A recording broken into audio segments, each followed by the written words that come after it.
Christian Audio, a division of Recorded Books, presents Love Does Not Conquer All, and Other Surprising Lessons I Learned as a Foster Dad to More Than 40 Kids, by Peter Mutabazi and Mark Tabb. Narrated by Bill Andrew Quinn. Prologue. When we sign up to become parents, we volunteer for a lifelong job we can never fully master. Every day, we face new surprises we have to figure out on the fly. For those of us who like to plan out everything in advance and control whatever situation in which we may find ourselves, good luck. Mike Tyson once said, "Everyone has a plan until they get punched in the mouth." For parents, something punches us in the mouth every day, and not just figuratively. The first blow usually comes within the first few hours of bringing a child home. Whether we are a bio-parent or a foster or adoptive parent, we always think we know what to expect. For me, I went through hours upon hours of training to get my foster care license. I thought I knew what I was getting myself into. Then my first placement walked through the door, a 5-year-old boy named Cain. Footnote: all children's names have been changed to protect their privacy.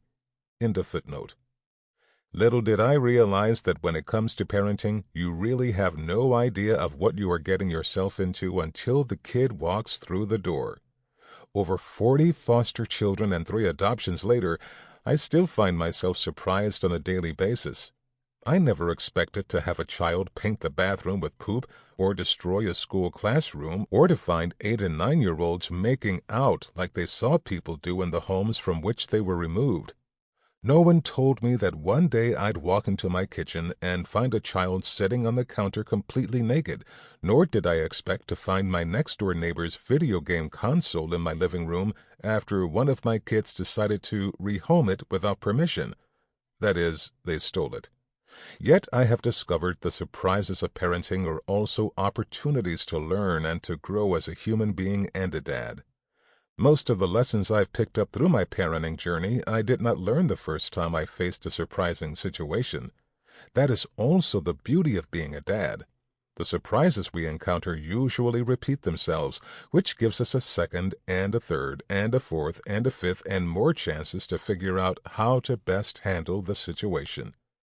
I do not claim to be a parenting expert. None of my degrees are in early childhood development or psychology, although I have devoured everything I can on both topics, both in preparing to become a dad and since I've scrambled to find answers to behaviors that defy explanations. The book you are listening to was birthed through my experiences as a single dad who has had to be both father and mother to anywhere from 3 to 7 children at a time. Much of what I write was also shaped by many conversations with other parents, especially other foster and adoptive parents. My collaborator on this project, Mark Tabb, with whom I also worked on my first book, Now I Am Known, is also an adoptive dad. His 2 youngest of 5 daughters came to live with Mark and his wife when they were 13 and 15. Many of Mark's experiences mirror mine. His youngest daughters are now in their late 20s, which means he has lived through the phase of parenting I am just beginning with my oldest children. While the stories in this book are all mine, Mark's experiences can be felt throughout. I have also consulted with Marissa Bradford, a Harvard-educated child development specialist, during the writing of this book. She contributed several insights that can be found in many of the practical applications for parents. When I first started writing this book, I envisioned it to be a key resource for foster and adoptive parents. However, one of our editors, Stephanie Smith, who has 2 young children, told us how the lessons in this book helped her understand and parent her bio children and encouraged me to broaden my vision. Her advice made this a much better book. However your children have come into your home, through foster care or adoption or by birth, I pray what follows will give you hope in your parenting journey. My heart goes out to every parent. We all face a difficult road, but together, we can make it. 1. A parenting book from who? I am surprised Oklahoma Child Protective Services, CPS, placed children in my home. In preparation, I completed all the foster parent training classes Sample complete. Ready to continue?